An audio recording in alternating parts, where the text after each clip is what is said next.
नमस्कार, स्वागत छ यहाँहरूलाई नेप्से ट्रेडरमा। आज हेर्छौँ भने बजार 1%ले चाहिँ आज बढेको छ, जुन चाहिँ पोइन्टको हिसाबले 20.62 अङ्कले चाहिँ बजार बढेको छ आज। आज 2080 को लेभलमा चाहिँ बजार आइपुगेको छ। हेर्छौँ भने दिनभरिमा योभन्दा पनि राम्रो एउटा र्याली चाहिँ आएको थियो, झन्डै 2100 को लेभलमा पुगेर बजारले एउटा करेक्सन है इन्ट्राडेमै सकाएर फेरि बजार चाहिँ 2080 मा चाहिँ आज टुङ्गेको छ। निकै राम्रो वृद्धि भन्छु म चाहिँ यसलाई, किनभने भोल्युम पनि राम्रै आएको छ है। त्यस्तै आजको दिन हेर्छौँ भने 165 वटा कम्पनीको चाहिँ आज मूल्य बढेर गएको छ। 77 वटा कम्पनीहरूको मूल्य भने घटेको छ है। घट्नेको पनि अमाउन्ट चाहिँ निकै धेरै छ, सङ्ख्या। त्यस्तै 5 वटा कम्पनीको मूल्य भने जस्ताको त्यस्तै रहेको छ।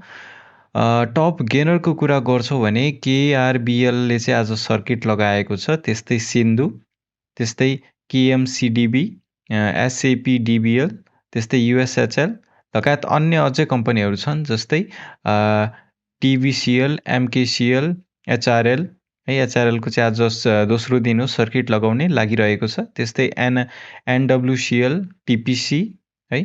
त्यस्तै जिआरडिबिएल लगायत अन्य कम्पनीहरूको पनि आज मूल्य चाहिँ टप गेनरमा आएको छ, तर यी कम्पनीहरूले चाहिँ आज सर्किट नै लगाएको छ है त।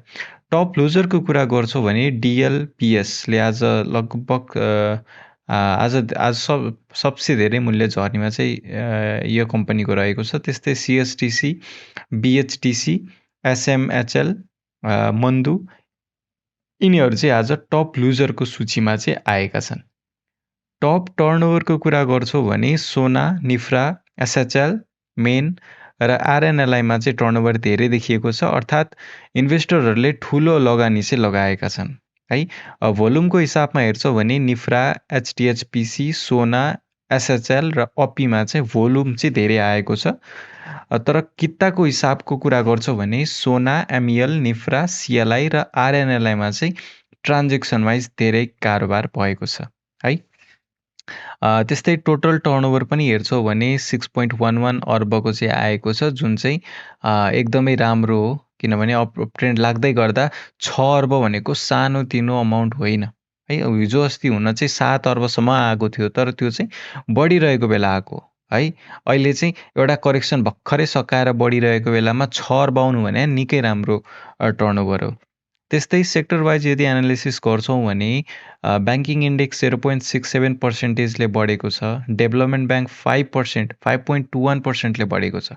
डेभलपमेन्ट ब्याङ्क चाहिँ आजको लिडर रहेको छ है। यो सेक्टर आफैमा धेरै सानो पनि होइन, ठुलै हो है। यदि हामी फाइनेन्स हेर्छौँ, फाइनेन्स भन्दा पनि ठुलो हो। हाइड्रो भन्दा चाहिँ अलिकति कमै हो, किनभने हाइड्रोमा हाई क्याप कम्पनीहरू जोडिएको कारणले हाइड्रो नभनौँ, तर डेभलपमेन्ट ब्याङ्क झन्डै हाइड्रो जत्तिकै ठुलो हो। आज यो सेक्टरले नै 5.1%को वृद्धि हासिल गरेको छ है। र हेर्छौँ अब के एनालिसिस देखिएको छ एकचोटि हेरौँ है त। आज बजारलाई पुस गर्ने है, पुस गर्ने भनौँ या पुल गर्ने भनौँ, आफूतिर माथि उठ्दाखेरि आज डेभलपमेन्ट ब्याङ्कले नै गरेको छ। किनभने यदि हामी 1 बजेसम्मै हेर्छौँ है, झन्डै 1:30 बजेसम्मै डाटा हेर्छौँ भने खासै बढेको छैन है डेभलपमेन्ट ब्याङ्क। तर नेप्सेको चार्ट हेर्नु त 12 बजे नै अल टाइम हाईमा पुगिसकेको थियो। भनेपछि आज जुन तरिकाको वृद्धि डेभलपमेन्ट ब्याङ्कमा देखियो, त्यसले चाहिँ बजारलाई सुधारेको देखिएको छ है।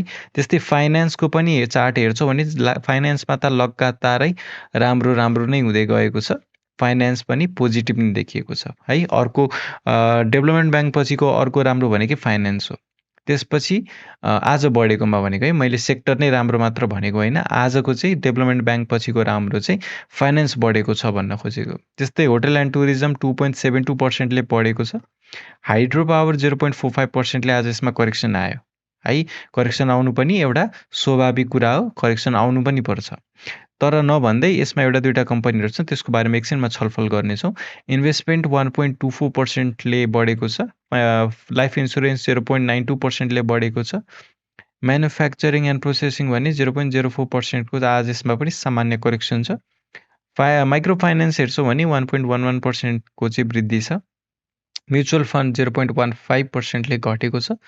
नन लाइफ 0.6%ले बढेको छ। अदर इन्डेक्स 1.89ले बढ्यो।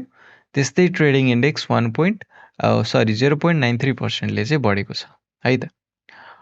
अब लागौँ टेक्निकल चार्टतर्फ। आजको यो टेक्निकली बजार हेर्छौँ भने चाहिँ अल टाइम हाईलाई चाहिँ रिजेक्ट गरेर बजारले तलमाथि दुवैतिर भएको छ, तर अन्तिममा चाहिँ बजारले बिचमा चाहिँ क्लोजिङ गरेको छ है। यहाँ राम्रोसँग हेर्छौँ भने एउटा ग्याप पनि फर्म चाहिँ भएको छ। यो ग्याप फिल हुन सक्ने सम्भावना निकै धेरै छ है। 2 दिन बजारले यसरी कि त ग्याप दिएर बढ्नु भनेको एक्सट्रिम बुलिस हो, तर एक्सट्रिम बुलिस हो भने यो किन अल टाइम हाईलाई रिजेक्ट गरेर तल झर्यो भन्ने प्रश्न उठ्छ।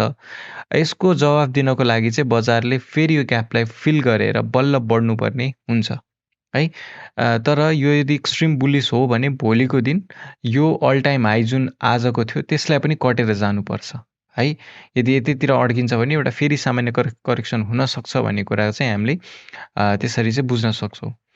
त्यही पनि आज अलिअलि घटेको कम्पनीहरू जस्तै हाइड्रोमा पनि आज करेक्सन आएको थियो, त्यो चाहिँ हामीले किन्न सक्छौँ है। फेरि है करेक्सन आउँदै गर्दाखेरि हामीले बजार बुलिस नै छ, तर एउटा सेक्टर तल झरेको छ। मतलब के हो भन्दाखेरि आज हाइड्रोको पालो आएको छैन, भोलि आउला पर्सि आउला हो, त्यो करेक्सन आएकै बेला किन्ने हो नि त हामीले है। अब बजार एकहोरो सबै नेप्से नै डाउन ट्रेन्ड छ भने अब किन्दाखेरि चाहिँ टुङ्गो हुँदैन कहाँसम्म झर्छ भन्ने कुरा है। तर नेप्से पोजिटिभ हुँदै गर्दाखेरि एउटा सेक्टरमा मात्र नेगेटिभ आउँछ भने तपाईँहरूले किनेर राख्नु। 1-2 दिनमा तपाईँको खातामा आउन्जेलसम्म 10-15% नाफा भइ पनि सक्नेछ है, त्यो पनि सम्भावना हुनसक्छ। त्यस्तै अब इन्डिकेटरहरू लगाएर हेरिहालौँ। आरएसआई लगाएर हेर्न चाहेँ मैले पहिला। सो मैले भन्दै गर्दाखेरि जुन एउटा स्याचुरेसन बढ्यो भनिरहेको थिएँ, त्यो चाहिँ घटेको छ। हेर्नु है, पहिला अल टाइम हाई योभन्दा कति नै अङ्क धेरै हो भन्दाखेरि 2150 सम्म पुगेको हो बजार है। अहिले चाहिँ झन्डै भनौँ 2100 पुग्यो मानौँ होइन, 2100 पुग्यो। अब 1 झन्डै भनौँ 1000 पुग्यो, सरी 2100 पुग्यो। त्यसपछि 150 भनौँ न, 150 को चाहिँ यसमा के छ डिफ्रेन्स छ। सो 150 को डिफ्रेन्समा हेर्नु त आरएसआईमा कतिको डिफ्रेन्स छ। जस्ट मैले तपाईँहरूलाई सजिलो होस् भनेर देखाउन मात्र खोजेको, तर एक्ज्याक्ट फिगर हेर्न चाहनुहुन्छ भने यहाँ हेर्नु है त। यहाँ यदि हेर्छौँ भने 72 पोइन्टको चाहिँ आज फरक छ। यहाँ चाहिँ 72 पोइन्टको फरक छ, जुन चाहिँ 3.5% हुन आउँछ। तर हामी आरएसआईमा हेर्छौँ भने कतिको फरक होला त। ओके, रुलर लगाएर यहाँनिर हेरौँ। अहिले यहाँ छ बजार, यहाँ हेरौँ है। यहाँ हेर्नु त 31% को फरक छ, 31% को है। 31% हुन्छ। यो डाटा एक्ज्याक्ट होइन, तर पोइन्ट हिसाबले पनि हेर्नुहुन्छ। अभियसली हामीले पोइन्ट लगाएर हेर्छौँ, किनभने यो यसको लागि 100% भनेको 100 हो होइन। त्यस हिसाबले 19 अङ्क तल झर्नु भनेको 31 पोइन्टले चाहिँ 31 पोइन्टको चाहिँ 32% को भनौँ न डिफ्रेन्स छ आरएसआईमा है।